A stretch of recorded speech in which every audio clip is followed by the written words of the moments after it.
बिस्मिल्लाहिर्रहमानिर्रहीम अस्सलाम वालेकुम। आज 24 सितंबर बरोज़ हफ्ता हम बात करेंगे दो अहम इशूज़ के हवाले से। काजी फैज़ ईसा साहब जो जज हैं, सीनियर मोस्ट जज हैं सुप्रीम कोर्ट ऑफ पाकिस्तान के, उन्होंने आज बड़े अहम सवालात पूछे हैं रियासत से। और रियासत से ये पूछा है कि दहशतगर्दों के साथ मुज़ाकरात क्यों किए जा रहे हैं, किसके कहने पर किए जा रहे हैं। और साथ उन्होंने कहा है कि जो जजेस को और फौजी जर्नैलों को या सियासतदानों को हुकूमत की तरफ से प्रोटोकॉल दिया जाता है, इसके ऊपर भी सख्त सवालात उठाए हैं काजी फैज़ ईसा साहब ने। बड़ी अहम तफसीलात है जो मैं आपके साथ शेयर करूंगा। और इम्पोर्टेड हुकूमत को आईना भी दिखाया है काजी फैज़ ईसा साहब ने, और बड़ी अहम चीज़ें और हैरान कुन चीज़ें हैं जो काजी फैज़ ईसा साहब की तरफ से आज कही गई हैं इस हुकूमत के हवाले से भी, उसकी तफसील भी मैं आपके साथ शेयर करूँगा। और साथ हम बात करेंगे जो दफ़ा 124A है ताज़ीरात पाकिस्तान में, जो बगावत का दफ़ा था, उस दरख्वास्त को नाकाबिल समात करार देते हुए ऑनरेबल चीफ जस्टिस अतर मिनल्ला साहब ने खारिज कर दिया।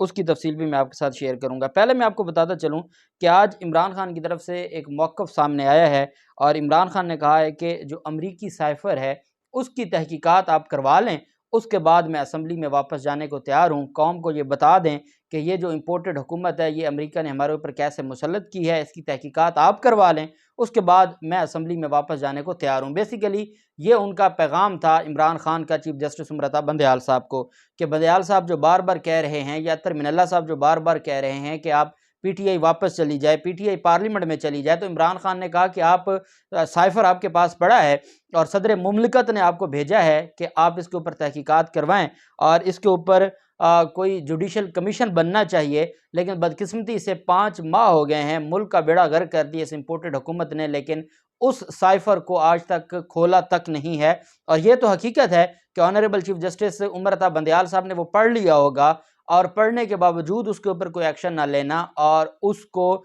दबाए रखना, या उसके होते हुए भी इमरान खान से ये कहना कि आप वापस उसी पार्लियामेंट में चले जाएं जो जो जहाँ पे अमेरिका के मुसल्लत शुदा लोग हमारे सर पर बैठे हैं। तो मेरे ख्याल में इमरान खान का ये कहना है कि ये दुरुस्त नहीं है। उन्होंने कहा कि इस्टेब्लिशमेंट के साथ हमारे तल्लुकात अच्छे थे, कब ख़राब हुए नहीं इल्म। साथ उन्होंने ये भी कहा कि इस्टेब्लिशमेंट पाकिस्तान में एक हकीकत है, हम खित्ते में सब के साथ मुल्की मफाद के तहत अपने तल्लुकात रखना चाहते हैं, अमेरिका से भी तल्लुकात मुल्की मफादात के तहत मैं चाहता हूँ। शहबाज शरीफ की तकरीर के हवाले से उन्होंने कहा कि शहबाज शरीफ की तकरीर मुल्क के दिवालिया होने का ऐलान है। मिफ्ता और शहबाज शरीफ ने मुल्क का बेड़ा गर्क कर दिया। मिफ्ता कैंसर का इलाज डिस्प्रीन से कर रहे हैं, जबकि मौजूदा हुकूमत मईशत को ऐसे मकाम पर ले आई है कि दवा की बजाय सर्जरी की ज़रूरत है। चेयरमैन पीटीआई ने कहा कि मौजूदा हुकूमत ने नैब के 1100 अरब रुपए के मुकदमात को सिरे से ख़त्म कर दिया। इनकी तरजीहात मईशत नहीं, अपने करप्शन केसेस ख़त्म करवाना है। केसेस ख़त्म होते ही इसहाक डार वतन वापस आने को तैयार हैं। नवाज शरीफ भी वापस आने की तैयारी कर रहे हैं। उन्होंने कहा कि हमने इम्पोर्टेड हुकूमत, पहली बार हुकूमत में आए इसलिए गलतियां हुई, अब हुकूमत मिली तो माजी की गलतियां हम नहीं दोहराएंगे। भारत और इसराइल से मुतल्लिक इमरान खान ने कहा कि मोदी पाकिस्तान को तोड़ने का इरादा रखता है। भारत की बर्तरी और इसराइल को तस्लीम करने की फ़ौरन पॉलिसी नहीं हो सकती, और ये जुल्म होगा अगर इस तरह की कोई फ़ौरन पॉलिसी पाकिस्तान पर मुसल्लत की जाती है।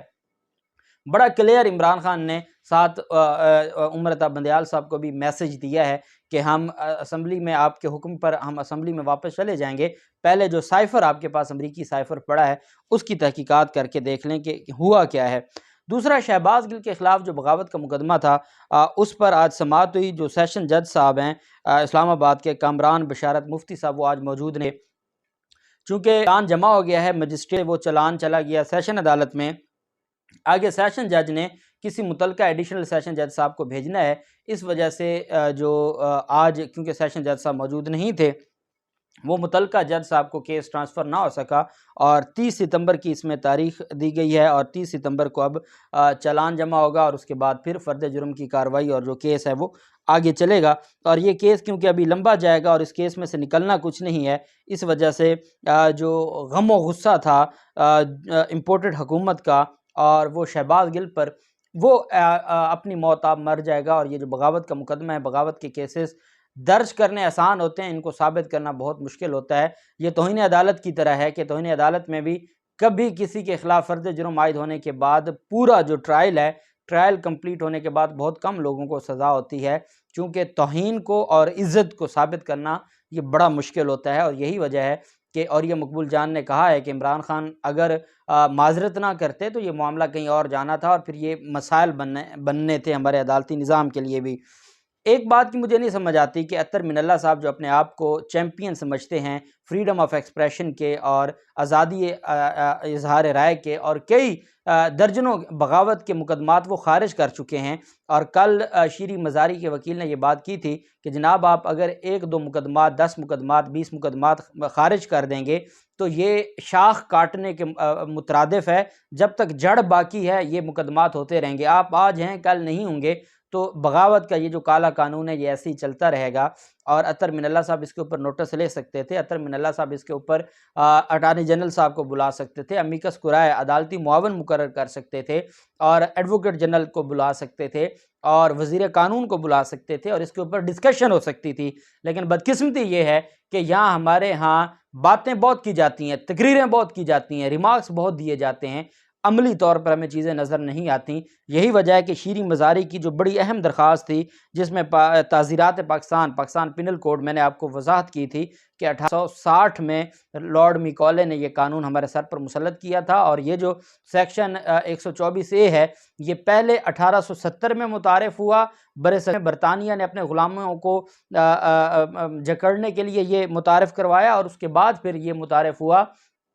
इसमें अमेंडमेंट्स आई, और अमेंडमेंट्स के बाद ये 1898 में इसमें अमेंडमेंट्स की गई जो आज तक हमारे ऊपर मुसल्लत है, लेकिन कोई उसको छेड़ने वाला नहीं है। और वो आईन पाकिस्तान 1973 में आया, आइन की चेंज थी, आइन में जमहूरियत थी, आइन में कोई बाहत या आमरीत नहीं थी, लेकिन बदकिस्मती से 124A को हर की प्रोटेक्शन दी। और अब अत्तर मिनल्ला साहब ने भी अहम जो एक आइनी दरख्वास्त थी उसको सिरे से उसके ऊपर नोटिस ही नहीं जारी किया, बल्कि उसको नाकाबिल समात करार देते हुए खारिज कर दिया, जिसके ऊपर मुझे, हम जो कानून के तालिब इल्म हैं, हमें इस वजह से मायूसी होती है कि ये वो चीज़ें जिसके ऊपर किसी ने तो एक्शन लेना है। अगर आप इस तरीके से अत्तर मिनल्ला साहब जैसे जो जजेज़ हैं वो भी अगर मामलात पर पीछे हट जाएँ तो फिर कल कौन अवाम को इस मुसीबत से बचाएगा। ये जो बगावत के मुकदमात हैं जिस पर अत्तर मिनल्ला साहब खुद एडवोकेट जनरल इस्लामाबाद को कह चुके हैं कि मुकदमात बराए में बगावत के मामलात पे हाथ हौला रखें, ये जब वो कह चुके हैं उसके बावजूद बगावत की जो दफ़ा है जो गैर आइनी है, वाज़े तौर पर गैर आइनी है, उसको ना सुनना और उस प्रिलिमिनरी खारिज कर देना, ये इंतहाई अफसोसनाक है। जबकि दूसरी तरफ काजी फैज़ल साहब की तरफ से आज ये रिमार्क्स दिए हैं कि सवात में 1000 बच्चियों के स्कूल जिन दहशतगर्द हमला किया, हम इन दहशतगर्दों से किसके कहने पर और क्या मुज़ाकरात कर रहे हैं।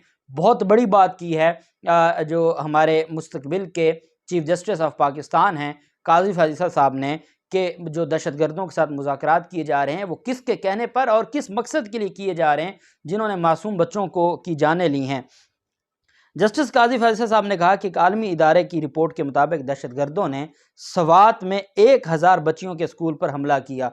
वो स्कूल 5 साल तक बंद रहा और बच्चियों का पढ़ना मुश्किल हो गया था, उनके लिए मसाइल बढ़ गए और बच्चियों की टीम ज़ाया हो गई और 5 साल तक वो स्कूल बंद रहे दहशतगर्दी की वजह से। उनका कहना था कि हम इन्हीं दहशतगर्दों से मुज़ाकरात कर रहे हैं, इन दहशतगर्दों से किसके कहने पर मुज़ाकरात करने की कर रहे हैं और ये मुज़ाकरात करने की किस ऑफ़र दी है। बहुत सख्त सवालात पूछे हैं कि हमें ये मुज़ाकरात करने की ऑफ़र किसने दी है। साथ ही काजी फैज़ल साहब की तरफ से उन्होंने सवाल उठाया कि दहशतगर्दों के साथ मुज़ाकरात की इजाज़त किसने दी, जो मज़लूम हो गए हैं, जिनके लोग शहीद हुए हैं, जिन बच्चियों के स्कूल ख़त्म हो गए, जिनकी तालीम तबाह हो गई, हमने क्या उनसे पूछा है या अपनी मर्ज़ी से मुज़ाकरात शुरू किए हुए हैं? क्या जो विक्टिम्स हैं उनसे भी हमने पूछा है? जस्टिस काजी फैज़ल साहब ने एक और बात बड़ी अहम की जो इम्पोर्टेड हुकूमत के हवाले से अहम थी, क्योंकि खिताब हुआ है और शहबाज दुनिया से भीख मांग रहे थे और दुनिया को बता रहे थे कि अब हम बिल्कुल गिर गए हैं, हमें आपने ही उठाना है, हम खुद नहीं उठ सकते। और मौसमियाती तब्दीलियों के हवाले से जो इमरान खान जिस तरीके से शजरकारी कर रहे थे, दरख्त लगाने की बात कर रहे थे, अरबों है वो इमरान खान की जानिब से जो दरख्त लगाया गया है, उस हवाले से काजी फैज़ल ने कहा कि आलमी मौसमियाती तब्दीली से के लिए हमें दुनिया की तरफ देखने की बजाय खुद अमली इक़दाम करने होंगे। हमें शर्म करनी होगी इसके कि हम देखें कि कोई और आके हमारे लिए जो मौसमी तब्दीलियों के मसाइल हैं वो कोई हल करेगा, किसी ने हल नहीं, हमने खुद हल करने हैं। उनका कहना था गरीब तो अपना हिस्सा डाल रहा है, वो पैदल चलता है, साइकिल पर सफ़र करता है। मगरिब आज कहा है कि पैदल साइकिल इस्तेमाल करें या पब्लिक ट्रांसपोर्ट इस्तेमाल करें। जस्टिस काजी फैज़ल साहब ने कहा कि पाकिस्तान की वफाकी और सूबाई हुकूमतों को चाहिए कि जजों, ब्यूरोक्रेट्स और फौजी अफसरान कारें देना बंद कर दें और वो पैसा साइकिल के रास्तों, पैदल चलने के रास्तों और पब्लिक ट्रांसपोर्ट पर खर्च किया जाए ताकि अवाम उन्नास का भला हो। जस्टिस काजी फैज़ल साहब ने कहा कि सैलाब मुतासिरीन की मदद हम सब पर फ़र्ज़ है। फैमिली प्लानिंग को सिस्टम से निकालने से आज हमारी आबादी बांग्लादेश से बढ़ है। उनका कहना था कि बुनियादी हकूक़ में सबसे अहम ज़िंदगी और तालीम की फराहमी है। दो हकूक़ हमारे मुल्क में अंडर अटैक रहे हैं। कई तालीमी इदारों को उड़ा दिया गया। उनका कहना था कि कुरान पाक में कलम और इल्म की बात की गई है। इज़्ज़त के नाम पर औरतों का कत्ल यहाँ मसला है। हमारा ईमान औरतों की इज़्ज़त का दर्स देता है। उन्होंने कहा कि कुरान में भी औरत के एहतराम का हुक्म दिया गया है। आइन के तहत अदलिया को बड़ी मुकद्दस जिम्मेदारी दी गई है। उन्होंने कहा कि एक जज की हैसियत से नहीं, मुसलमान शहरी की हैसियत से मैं बात करूँगा। नबी पाक की तालीमात पर अमल ना करना मसाइल की बड़ी वजह है। काजी फैज़ल साहब ने कहा कि इस्लाम की वजह से बड़ा इत्तेराब है और साथ उन्होंने जब उनसे ये सवाल किया गया, ये वो जो आलमी बैनुल-अक़वामी कॉन्फ्रेंस हो रही है अदालती निज़ाम पर, उस कॉन्फ्रेंस में काजी फैज़ल साहब से सवाल पूछा गया कि जनरल हेडक्वार्टर GHQ में आइनी व बैनुल-अक़वामी मसाइल से मुतल्लिक रिसर्च एंड लॉ डायरेक्टरेट कायम किया गया है।